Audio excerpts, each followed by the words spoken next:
Hello friends, welcome to Devanshika stories world. ఇప్పుడు మీరు వినబోతుంది వద్దన్న వదిలేస్తాన సీజన్ 2 స్టోరీలోని 37వ భాగం. అప్పటికి అందరూ అక్కడికి వచ్చేసి ఉండటంతో ఆద్యకి శక్తికి చెప్పింది సరిగా అర్థం కాకపోయినా రుద్ర శక్తి మీద కోపంగా ఉన్నాడని, ఇంతకు ముందు కూడా అదే కోపంతో ఉన్నాడని అర్థమై శక్తి మాట్లాడిన మాటలకి కళ్ళల్లో నీళ్లు తిరిగి వదిన అంటూ ఎమోషనల్గా వెళ్ళి శక్తిని హత్తుకుని, నీకు నేనున్నాను వదిన, అన్నయ్య ఎప్పటికీ నిన్ను అర్థం చేసుకోడు, మొన్న సంతోషంగా ఉన్నాడు నీతో అని అనుకునేలోపే ఈరోజు నువ్వు మాట్లాడిన మాటలకి అర్థమైపోయింది అన్నయ్య నిన్ను అసలు లెక్క చేయటం లేదని అని కోపంగా రుద్ర వైపు చూడగానే రుద్ర మొహం తిప్పేశాడు. అప్పటికే తన పిడికిళ్ళు బిగిసిగిపోయాయి శక్తి చెప్పిన మాటలకి. ఆద్య మాటలకి శక్తి కంగారు పడిపోయి, బాబోయ్ ఆద్య ఇదంతా చెడగొట్టేలా ఉందే అనుకుంటూ హిహిహి అని వెర్రి నవ్వు నవ్వుతూ, వదిలేయ ఆద్య, నాకింతే ప్రాప్తం అని రాని కన్నీళ్లు తుడుచుకొని అందరి ఎక్స్ప్రెషన్ చూసింది. అందరూ ఆశ్చర్య, అయోమయం, షాక్ అనే 3 ఎక్స్ప్రెషన్స్ ఒకేసారి చూపిస్తూ ఉంటే శక్తి నవ్వుకుంటూ, మావయ్య, మావయ్య కాదు అత్త, నువ్వు నాకు హెల్ప్ చేయాలి, రా నాతో అని ఇషికని తీసుకొని రూమ్లోకి వెళ్ళి తనకి కావలసినట్టు రెడీ అయి కిందకి వచ్చింది. అప్పటికి రుద్ర అక్కడి నుంచి కదల్లేదు. శక్తి ఏం చెయ్యాలనుకుంటుందో తెలుసుకోవాలని అక్కడే ఉన్నాడు.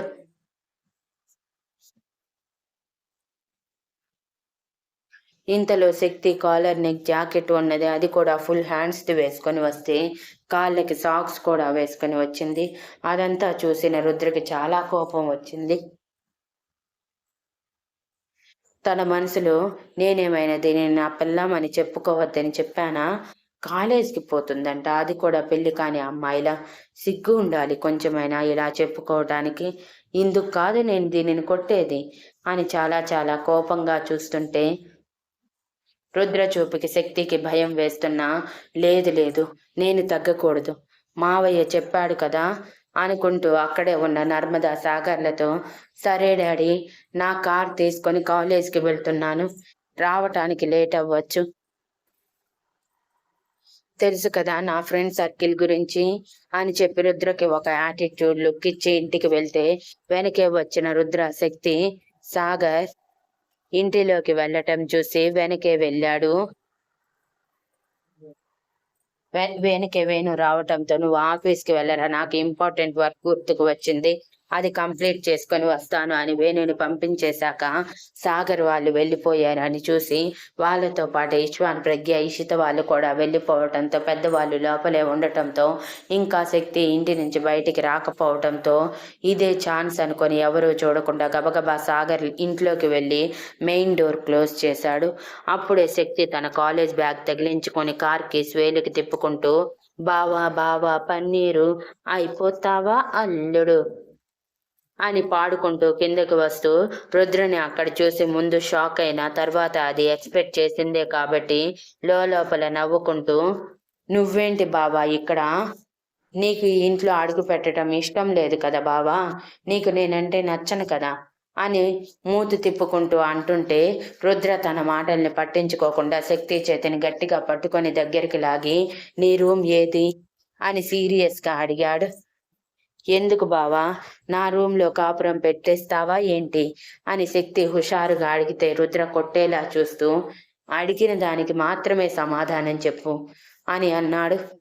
శక్తి కొంచెం భయంగానే తన రూమ్ చూపించగానే శక్తిని బరబరా లాక్కెళ్ళిపోయి శక్తి పాపిటలో కుంకుమ లేకపోవటం గమనించి పళ్ళు కొరుకుతూ అద్దం ముందు నిలబెట్టి అక్కడే అన్నీ ఉండటంతో ముందుగా అందరికీ కనిపించేలా కొంచెం పెద్ద బొట్టు పెట్టి చేతులకి గాజులు లేకపోవటంతో నిండుగా ఉండేలా గాజులు వేసి కుంకుమ కనిపించకపోతే అక్కడంతా చూసి శక్తిని మళ్ళీ తిరిగి అంతే స్పీడ్గా కిందకి పూజ గది దగ్గరికి లాక్కొని వచ్చి చేతికి అందినంత కుంకుమ శక్తి పాపెటలో నిండేలా పెట్టి, నేను పెట్టినవి వేసినవి ఒక్కటైనా పక్కకి జరిగాయంటే చస్తావు నా చేతుల్లో, ముందు ఆ సాక్స్ది మెడలో నల్లపూసలయ్యేవి అవి కూడా బరువైపోయాయా అని అరుస్తుంటే శక్తి ఉక్రోషంగా, నేను అవసరం లేదు కానీ నా మెడలో నువ్వు వేసినవి మాత్రం ఉండాలా, ఇదెక్కడి న్యాయం అని అడిగింది. నా న్యాయం, నా ఇష్టం వచ్చినట్టు నువ్వు ఉండాలి, నోరు మెదిపావంటే గొంతు పిసుకుతాను అని చేతి పిడికిలి బిగించి చెప్పి నల్లపూసలు వేసుకో అని అరవటంతో శక్తి భయపడిపోయి కాలేజ్ బ్యాగ్లో ఉన్న షార్ట్ బ్లాక్ బీడ్స్ వేసుకొని ఉక్రోషంగా రుద్ర వైపు చూస్తూ, ఇవన్నీ చూసి ఎప్పుడు పెళ్ళయ్యింది, ఎలా పెళ్ళయ్యింది, ఎవరు నీ భర్త అని అడిగితే నేనేం సమాధానం చెప్పాలి బావా? నీకేమో నేనంటే ఇష్టం లేదు. నేనేదో నిన్ను మోసం చేశానన్న భ్రమలో ఉండి కనీసం నన్ను ప్రేమించిన భార్యగా కూడా చూడటం లేదు. ఒక మోసగత్తెగా చూస్తున్నావు. అటువంటిది ఇప్పుడు నేను నిన్ను నా భర్తగా అందరికీ చెప్పుకొని నిన్ను ఇంట్రడ్యూస్ చేయమంటే ఏం చెయ్యాలి నేను? అందరి ముందు తలదించుకోవాలా? అని అరిచింది. రుద్ర రెక్లెస్‌గా శక్తి వైపు చూస్తూ, అది నాకనవసరం. రా! అంటూ శక్తి చేతిని పట్టుకొని లాక్కొని బయటికి వచ్చి, నీ కార్ ఏది? అని అడిగితే అక్కడ ఉన్న బ్లాక్ కలర్ ఆడి కార్ వైపు చూపించి అది అని చెప్పింది శక్తి ఉక్రోషంగా. ఆ కార్ కీస్ శక్తి చేతిలోనే ఉండటంతో అవి తీసుకున్న రుద్ర శక్తిని ఫ్రంట్ సీట్‌లో కూర్చోబెట్టి తన డ్రైవింగ్ సీట్ తీసుకొని రోడ్ మీదకి వచ్చాడు. అదంతా అప్పటి వరకు ఆ వీధి చివర ఇవాన్, సాగర్, ఇష్వాన్, ప్రగ్య, ఈషిత, ఆద్యని తీసుకొని బయలుదేరిన వేణు అందరూ ఆగి చూస్తుంటే ఇక ఇంట్లోనే ఉన్న ఇషిక, నర్మద, వైదేహి గారు, సంతోష్ గారు అందరూ టెర్రస్ మీద నుంచి చూసి లోపల నవ్వుకుంటూ, ఇంత ప్రేమ పెట్టుకొని బయటికి మాత్రం కోపం బాగానే నటిస్తున్నాడు, కానీ ఎక్కువ రోజులు అలా ఉండలేరు అని ఎవరికి వారు అనుకుని తమ పనులకు వెళ్ళిపోయారు. కార్ స్టార్ట్ చేసిన రుద్ర ముందు ఆ ఇంటి నుంచి, తర్వాత ఆ వీధి నుంచి దూరం వచ్చేశాక, నీ కాలేజ్ ఎక్కడ అని అడిగితే శక్తి కోపంతో బుసలు కొడుతూ, నేను చెప్పను, నీకెందుకు చెప్పాలి? నిన్నే నేను నీ ఆఫీస్లో డ్రాప్ చేసి వెళ్తాను అంది కావాలని. అప్పటికే ముందు రోజు నుంచి శక్తి దగ్గరగా ఉంటున్న దగ్గరికి తీసుకోలేకపోతుంటే అసహనం పెరిగిపోతుంది రుద్రకి.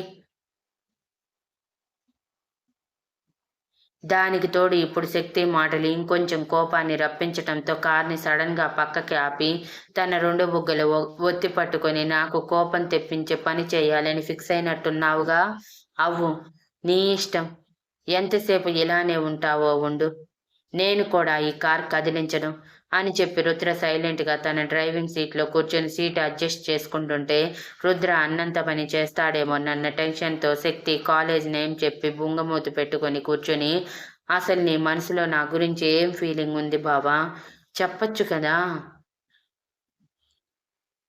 నేనంటే ఇష్టం లేదంటూ దూరం పెడుతున్నావు. సరే, నీకు ఇష్టం లేనప్పుడు నా గురించి నలుగురికి చెప్పుకోవటం ఎందుకని నీ ఇష్టానికి విలువిచ్చి నన్ను నేనే అందరి ముందు తక్కువ చేసుకుంటే, అలా కూడా కాదు అంటూ నీ పేరు చెప్పకుండానే భర్తగా ఉండాలంటున్నావు. ఇలా చేస్తే నీ భార్య పరువే కదా బావా పోయేది. ఒక్కసారైనా నా గురించి ఆలోచించొచ్చు కదా అని అంది. కానీ రుద్ర కనీసం మాట్లాడకుండా స్పీడ్ అంతా ఉపయోగించి ట్రాఫిక్ జామ్ వల్ల కొంచెం లేట్గానే కాలేజ్కి చేరి శక్తి కిందకి దిగాక విండో దించి, ఎన్నింటికి నీ కాలేజ్ అయిపోతుంది అని అడిగాడు. పర్వాలేదులే బావా, నువ్వు వెళ్ళిపో, నేను నా ఫ్రెండ్స్తో కానీ లేదంటే బన్ను చిన్నీల కాలేజ్ కూడా ఈ పక్కనే కాబట్టి వాళ్ళతో వెళ్ళిపోతాలే అని అంది శక్తి. ఆయన రుద్ర పట్టించుకోకుండా, ఎన్నింటికి నీ కాలేజ్ అయిపోతుంది అని మరోసారి రెట్టించి అడగటంతో శక్తి ఏడుపు మొహంతోనే టైమింగ్స్ చెప్పి, నేను క్యాబ్ బుక్ చేసుకుంటాను, డోంట్ వరీ అన్నా కూడా పట్టించుకోకుండా, నేను వస్తాను, వెయిట్ చేయి, ఫ్రెండ్స్, సినిమా, హోటల్స్, మల్టీప్లెక్స్ అంటూ తిరిగావో అని నాలుక మడతపెట్టి వేలు చూపించి సుర్రున కారు ముందుకు విరికించగానే శక్తి ఒక్కసారిగా నవ్వేసింది. ఎంతలా అంటే కళ్ళల్లో నీళ్ళొచ్చేంతలా. వెళ్తున్న కారు వైపే ప్రేమగా చూస్తూ, మావయ్య చెప్పినట్టు రివర్స్ రూట్లో వస్తే కానీ నువ్వు సెట్ అవ్వవు బావా, నిన్నటి వరకు ప్రేమ చూపిస్తుంటే అవసరం లేదని దూరం పెట్టావు, ఈరోజు దూరం పెడుతుంటే నువ్వే దగ్గరగా వచ్చావు. రివర్స్ ఫార్ములా బాగా అప్లై అయింది. మావయ్య కూడా ఇంతకుముందు ఇలా యూస్ చేశాడేమో అని సంతోషంగా అనుకుంటూ అదే హుషారుతో తన కాలేజీలోకి అడుగుపెట్టింది. అలా అడుగుపెట్టిన తను ముందుగా ప్రిన్సిపల్ దగ్గరికి వెళ్ళి తన సిచ్యువేషన్ మొత్తం ఎక్స్ప్లెయిన్ చేసి కాలేజ్ రిజైనింగ్ కోసం ఇవాన్ ఆల్రెడీ పర్మిషన్ తీసుకోవడంతో తను జస్ట్ ఇన్ఫర్మేషన్ ఇచ్చి బయటికి వచ్చేసరికి శక్తి వచ్చిందని తెలిసి తన బ్యాచ్ అక్కడ వెయిట్ చేస్తూ ఉన్నారు. వాళ్ళని చూడగానే శక్తి హుషారుగా, హే వచ్చేసారా, మీకోసమే చూస్తున్నాను, నేనే రావాలనుకున్నాను కానీ మీరే వచ్చేశారు అంటూ శక్తి వాళ్ళ దగ్గరికి వెళ్తే వాళ్ళు శక్తిని పట్టించుకోకుండా మొహం తిప్పేసి, ఏం అవసరం లేదు, ఇన్ని రోజులు కనీసం కాంటాక్టులో కూడా లేవు, ఎన్ని ఫోన్ కాల్స్ మెసేజెస్ ఇంకొన్ని మెయిల్స్ చేశాము, ఒక్కదానికి రిప్లై లేదు, కనీసం మేము నీ గురించి ఆలోచిస్తున్నాము అన్న ఆలోచన కూడా నీకు ఉండుండదు, మాకు తెలుసులే అని శక్తి బ్యాచ్లో ఉన్న ప్రవీణ అంది సీరియస్గా మొహం పెట్టుకొని. అది కాదు ప్రవీ అంటూ శక్తి దగ్గరికి వెళ్తే, ఇంకేం చెప్పకు శక్తి, నువ్వు నిన్ను ఎంత మిస్ అయ్యానో తెలుసా అని అదే బ్యాచ్లోని ప్రణవ్ శక్తి చేతిని పట్టుకుని, ఇంతకి ఏమైంది శక్తి, ఇన్ని రోజులు కాలేజ్కి ఎందుకు రాలేదు, మీ ఇంటికి వచ్చినా సరే సరిగా రెస్పాన్స్ లేదు, మీ నాన్న అయితే ఏదేదో మాట్లాడుతున్నారు, కనీసం ఒక్కడి కూడా అర్థం కాలేదు, ఇక ఇంటికి రావద్దు, నీ గురించి మాట్లాడద్దు అనటంతో మాకేమీ అర్థం కాక వెనక్కి వచ్చేసాము. ఇన్ని రోజుల తర్వాత నిన్ను చూడటం ఆశ్చర్యంగా ఉంది, అంతకంటే ఎక్కువ సంతోషంగా ఉంది, కానీ మేమే నీకు గుర్తుకు లేమన్న బాధ కూడా ఉంది అని అనగానే శక్తి ఎమోషనల్గా, అలాంటిదేమీ లేదు, నేను మిమ్మల్ని మర్చిపోతానా, మీరు అసలు అలాంటి ఆలోచన చేయకండి, కొన్ని పర్సనల్ రీజన్స్ వల్ల కాలేజ్కి రాలేకపోయాను అని అంటున్నప్పుడే ఆ బ్యాచ్లోని రాణి అనే అమ్మాయి శక్తిని పైనుంచి కింద వరకు స్కాన్ చేసి, మీ పాటికి మీరు వాగుతున్నారు కానీ శక్తి ఎందుకు రాలేదో మీరు అసలు అడగలేదు, నాకు ఇప్పుడే అర్థమైంది శక్తి ఇన్ని రోజులు ఎందుకు కాలేజ్కి రాలేదు అనేది. తనకి పెళ్ళయిందిరా, బహుశా తన భర్త ఇంతవరకు ఇలాంటి ఫ్యాషన్ స్కూల్లో చదవటానికి పర్మిషన్ ఇచ్చి ఉండరు, ఏం శక్తి అంతేనా అని అడగగానే శక్తి సిచ్యువేషన్కి తగ్గట్టు వెళ్ళిపోతూ, తర్వాత జరిగేది తర్వాత, వెళ్ళిపోతే పోయింది, తర్వాత జరిగేది తర్వాత చూసుకోవచ్చు అనుకుని, హాహా అవును రాని, కాకపోతే మా ఆయనకి కాదు ఇష్టం లేనిది మా అత్త మామలకి, వాళ్ళకి నేను చదువుకోవటం ఇష్టం లేదు, అందుకే ఇంట్లోనే ఉంచేశారు, మా హస్బెండ్ ఎంతో కష్టపడి మా అత్త మామల్ని ఒప్పించి తిరిగి కాలేజీలో జాయిన్ చేశాడు, నా హస్బెండ్ బంగారం తెలుసా అని రుద్రని గుర్తు చేసుకొని సిగ్గుపడుతూ మురిసిపోతూ అంది.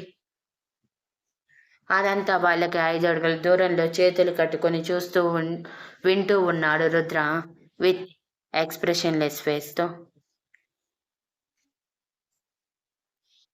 అవునా, ఎంత స్వీటు నీ హస్బెండ్, ఈ కాలంలో ఎవరున్నారు నీ హస్బెండ్లో ఆలోచించే వాళ్ళు, ఇంతకీ ఎప్పుడు పెళ్లి చేసుకున్నావు, ఎలా పెళ్లి చేసుకున్నావు, నీ పెళ్ళి ఎలా జరిగింది,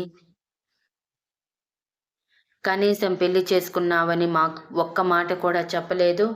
అవును, అవునవును, ఒక విషయం చెప్పలేదు నువ్వు, అప్పుడెప్పుడు ఒకసారి నేను నీకు ప్రపోజ్ చేస్తే నన్ను రిజెక్ట్ చేసి ఎవరినో ప్రేమించాను, పెళ్ళంటూ చేసుకుంటే అతన్నే చేసుకుంటాను అన్నట్టు గుర్తు, తర్వాత ఆ టాపిక్ మన మధ్య రాలేదు, పైగా నువ్వు నా లవ్ యాక్సెప్ట్ చేయలేదన్న బాధలో నేను కూడా నీ లవర్ గురించి ఎత్తలేదు, ఏమైంది నీ లవ్ స్టోరీ, ప్రేమించిన వాడిని పెళ్లి చేసుకున్నావా ఏంటి అని ప్రణవ్ కళ్ళెగరేస్తూ అడిగాడు టీజింగ్గా నవ్వుతూ.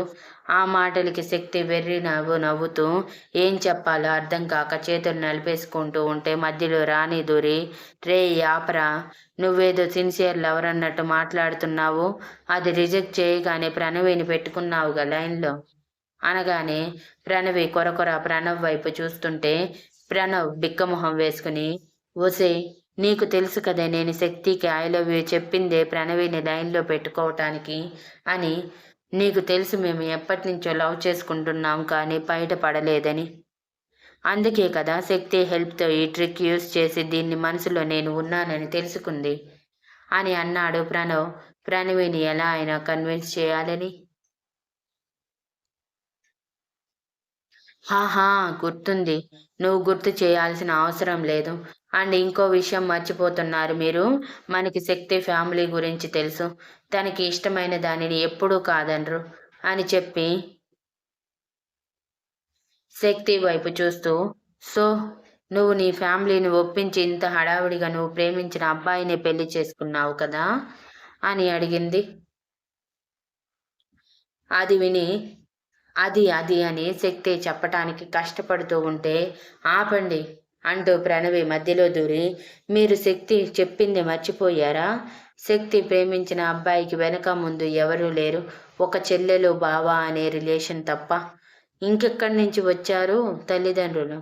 అంటే శక్తి ప్రేమించిన అబ్బాయిని పెళ్లి చేసుకోలేదు. ఏదో జరిగింది శక్తి లైఫ్‌లో. చెప్పు శక్తి. బలవంతంగా ఎవరైనా నీ లైఫ్‌లోకి వచ్చారా? అని అడిగింది. శక్తి మనసులో, బాబోయ్! ఇన్ని హింట్స్ నేనే ఇచ్చానా? అసలెందుకిచ్చాను? ఆ టైంలో మన నోటి దూల ఆ రేంజ్‌లో ఉందా? ఇప్పుడు ఏం సమాధానం చెప్పాలి? ఏది చెప్పినా ఎటు నుంచి ఎటు వెళ్తుందో అర్థం కావట్లేదు. అబద్ధాలు చెప్పేద్దామంటే అలవాట్లేదాయె అని ఆలోచిస్తున్న తన భుజం మీద సడన్‌గా చెయ్యి వేశాడు రుద్ర. ఎవర్రా అది సీరియస్ డిస్కషన్‌లో డిస్టర్బ్ చేస్తున్నాడు అంటూ ఆ చేతిని విదిలించి కొట్టిన శక్తి తన ఫ్రెండ్స్ ముగ్గురి వైపు చూస్తూ, నేను ప్రేమించింది నిజమే.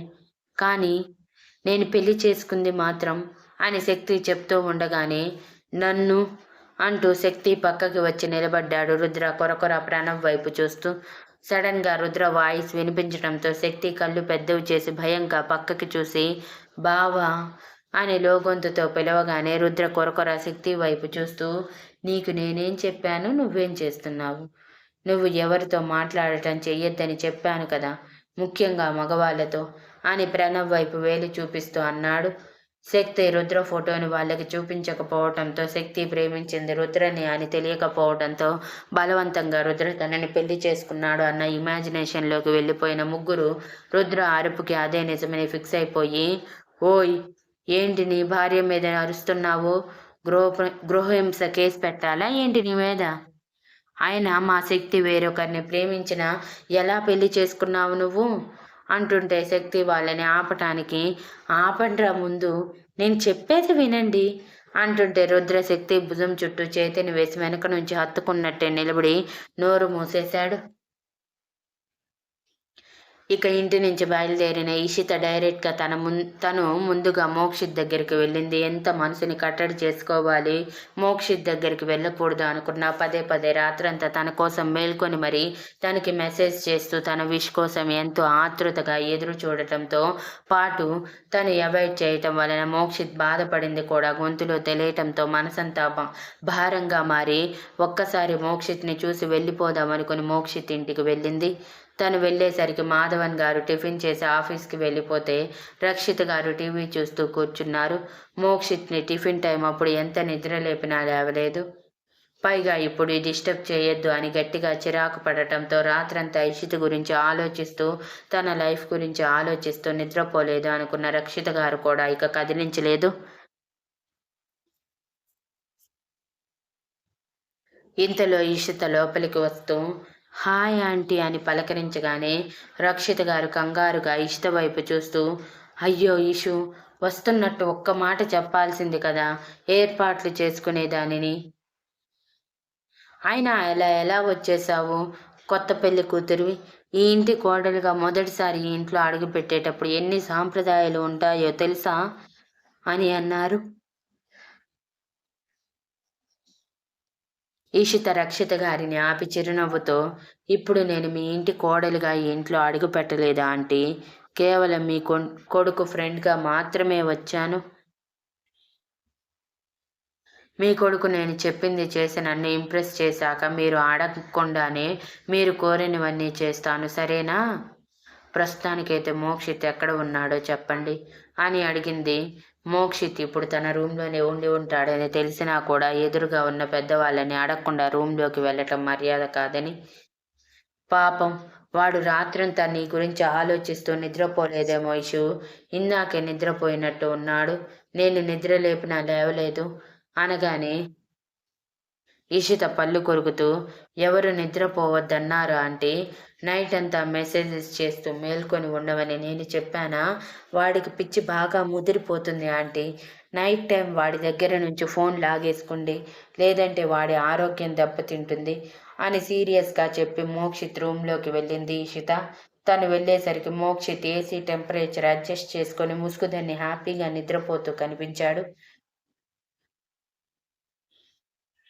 అతన్ని అలా చూడగానే ఇషితకి కోపం వచ్చి, దున్నపోతూ, నన్ను టెన్షన్ పెట్టి వీడు మాత్రం ప్రశాంతంగా నిద్రపోతున్నాడు అనుకుంటూ కోపంగా వెళ్ళి పక్కనే ఉన్న గ్లాసులో వాటర్ మొత్తం మోక్షిత్ మొహం మీద పడేలా ఫోర్స్గా కొట్టింది. ఆ ఫోర్స్కి టక్కున లేచిన మోక్షిత్ ఎదురుగా ఉన్న ఇషితని చూసి తన కళ్ళని తానే నమ్మలేక కళ్ళు నిలుపుకొని మరీ చూశాడు. అయినా నమ్మబుద్ధి కాక, అబ్బా, నా బుర్ర మనసు మొత్తం ఆక్రమించేశావు కదా ఇషు. ఎక్కడ చూసినా నీ రూపమే కనిపిస్తుంది. కనీసం కలలో కూడా వదలటం లేదు తెలుసా? పెళ్ళయ్యాక మనం ఇలా ఉండాలి, అలా ఉండాలి అని ఎన్నో కలలు కన్నాను. అవన్నీ ఇలా తీర్చుకోవాల్సిన పరిస్థితి వస్తుందని అనుకోలేదు. సరేలే, ఇదంతా తర్వాత మాట్లాడుకుందాం కానీ, నువ్వేంటి ఇలా పగటి కళ్ళలోకి వచ్చావు అని నవ్వుతూ అడిగాడు. ఈషిత కోపంగా మోక్షిత్ తల మీద మొట్టి, ఇది కల కాదురా, నిజం. నిజంగానే వచ్చాను నీ తిక్క తట్టుకోలేక అంటూ సీరియస్గా అరవటంతో మోక్షిత్ టక్కున లేచి కూర్చుని, అంటే నిజంగానే వచ్చావా ఇషు? అయ్యో, నమ్మకమే కలగటం లేదు అంటూ తన చేతిని గిల్లుకొని నిజంగానే ఇషిత వచ్చిందని అర్థమవ్వగానే ఇషు అంటూ ఒక్కసారిగా లేచి నిలబడి ఇషితని ఒక్కసారిగా కౌగిలించుకొని ఉక్కిరి బిక్కిరి చేసేశాడు. మోక్షిత్ నుంచి ఇలాంటిది ఏదో ఒకటి ఎదురవుతుందని ముందుగానే ఊహించిన ఇషితకి చిరాకు వచ్చి మోక్షిత్ వీపు మీద దబి దబి అని 4 గుద్దులు గుద్ది మోక్షిత్ని దూరం జరిపి, ముందు రెడీ అవ్వు, రక్ష వాటర్ తేల్చేస్తాను అన్నావు, సిగ్గులేదు ఇలా రెస్పాన్సిబిలిటీస్ లేకుండా నిద్రపోవటానికి అని చివాట్లు పెడుతూ ఉంటే మోక్షిత్ ఏడుపు మొహం పెట్టి, నువ్వే కానీ నైట్ నాతో నార్మల్గా మాట్లాడి ఉంటే నేను నార్మల్గా ఉండేవాడిని ఇషు. కానీ నువ్వు నన్ను అవాయిడ్ చేశావు. నీకు తెలుసు కదా నీ అవాయిడ్నెస్ అంటే నాకు పరమ అసహ్యమని. అందుకే పదే పదే మెసేజెస్ చేస్తూ టైం ఎంత గడిచిందో చూసుకోలేదు. ఇదిగో ఇప్పుడు ఇలా ఉన్నాను అని కళ్ళ కింద డార్క్ సర్కిల్స్తో పాటు కళ్ళల్లో ఎరుపు కనురెప్పల వాపు మొత్తం చూపించి నీరసంతో వేలాడబోతున్న మొహంతో చెప్పి, కానీ ఇలా చేస్తే నువ్వు ప్రతిరోజు వస్తాను అంటే తప్పకుండా ఇలానే చేస్తాను ఇషు. కనీసం నిన్ను రోజులో ఒక 18 గంటలైనా చూడకపోతే బాబోయ్, నా వల్ల కాదు అని డ్రామాటిక్గా అన్నాడు మోక్షిత్. మోక్షిత్ మాటలకి తిక్కరేగిన ఇషిత మోక్షిత్ వీపు మీద మరోసారి గుద్ది, నోరు మూసుకుని రెడీ అయ్యి ఆఫీస్కి వెళ్ళు. అంకిల్కి కూడా ప్రెజర్ ఇస్తున్నావు. ఆఫీస్కి వెళ్ళబుద్ధి కాకపోతే రక్ష దగ్గరికి వెళ్ళి మొత్తం సెటిల్ చేసేయి అని చాలా సీరియస్గా చెప్పి బాయ్ అని కిందకి వెళ్ళిపోతుంటే మోక్షిత్ ఒక్కసారిగా ఆగు ఇషు అంటూ వెనక నుంచి హత్తుకుని జుట్టు మొత్తం ఒక సైడ్ వేసేసి తెల్లగా మెరుస్తున్న మెడ భుజం మధ్యలో గాఢంగా ముద్దు పెట్టాడు. మోక్షిత్ సడన్ గా అలా చేయటంతో ఇషిత షాక్ అయిపోయి కళ్ళు పెద్దవి చేసి అలానే నిలబడిపోయింది. ఇషితలో ఎలాంటి చలనం లేకపోవటంతో భయం వేసిన మోక్షిత్ ఇషు అని తన భుజం పట్టుకొని కుదపగానే ఈషిత వెనక్కి తిరిగి, ఏం చేశావురా నువ్వు అని తడబడుతూ అడిగింది. మోక్షిత్ ముద్దు పెట్టిన దగ్గర చేతిని పెట్టుకుని, అది అది ఇషు అంటూ మోక్షిత్ సిగ్గుపడుతూ, నా భార్యకి ముద్దు పెట్టాను. యాక్చువల్గా నాకు ఇలా కాదు, వేరేలా ముద్దు పెట్టాలనిపించింది కానీ బ్రష్ చేయలేదు కదా, అంత బాగుండదు. పైగా నువ్వు కొడతావని పెట్టలేదు. పర్వాలేదులే, ఇలా అడ్జస్ట్ అయిపోయాను. ఓకే ఇషు, నువ్వు చెప్పింది చెప్పినట్టు చేస్తాను. అండ్ రక్ష విషయం అంటావా, నేను చెప్పిన టైంకి చెప్పిన చోటికి వచ్చే, తన నోటితో నువ్వే ఉందు తన కన్ఫెషన్ అని కన్ను కొట్టి చెప్పి మరోసారి బుగ్గ మీద ముద్దు పెట్టి, వెళ్ళు త్వరగా, మళ్ళీ నేను కంట్రోల్ మిస్ అయ్యాను అంటే నువ్వు కొట్టినా కూడా వదలను అని చిలిపిగా అనగానే నిజంగానే మోక్షిత్ వ్యవహారం అలానే ఉండటంతో ఇషిత భయపడి కిందకి పరిగెత్తింది. మోక్షిత్ ఇషిత కంగారుని చూసి నవ్వేస్తూ, నా పెళ్ళాం నాకు భయపడింది బాబోయ్, ఇది ప్రపంచంలో 8వ వింత అనుకుని టవల్ తీసుకొని ఫ్రెష్ అవ్వటానికి చాలా ప్లెజెంట్ ఫేస్తో వెళ్ళాడు. ఇషిత తన కోసం వచ్చిందన్న సంతోషంతో. కిందకి వచ్చిన ఇషితకు మాత్రం మోక్షిత్ చేసిన చిలిపి పనుల వల్ల గుండెల్లో దడ పెరిగిపోయి, రక్షిత గారు పిలుస్తున్నా పట్టించుకోకుండా బయటికి వెళ్ళిపోయిన తను కార్ స్టార్ట్ చేసుకొని ఆ ఇంటిని దాటి వెళ్ళిపోతే, రక్షిత గారు ఏం జరిగిందో అనుకుని భుజాలెగరేసి మోక్షిత్ కిందకు వచ్చాక అడగాలనుకుని సైలెంట్ అయ్యారు. Thank you for listening and please like, share, comment and subscribe.